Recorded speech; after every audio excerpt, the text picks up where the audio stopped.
వాళ్ళ కూతుర్ని ఆయన ఎలా పెంచాడో కొంచెం ఐడియా ఉందా నీకు?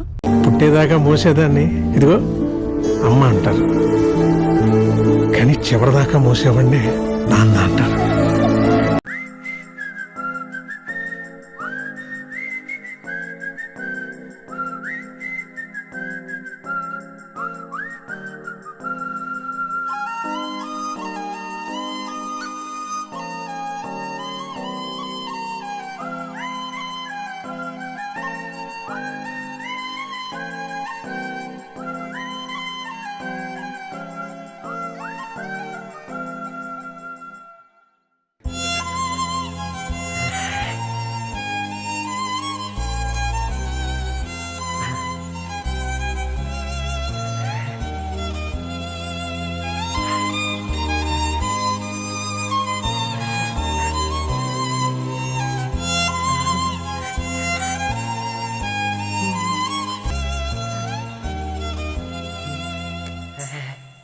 నా కూతురు ఏదో కోరుకుంది, అది అనుకున్నది జరగాలని వేశాను.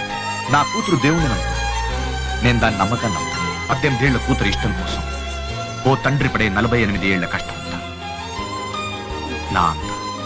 పుడుతూనే వాళ్ళు ఏడుస్తారు, పెళ్లి చేసుకుని వెళ్ళిపోతూ మన ఏడిపిస్తారు. అమ్మాయిలు ఎందుకు పోవాలన్నా అన్ని వదులుకొని?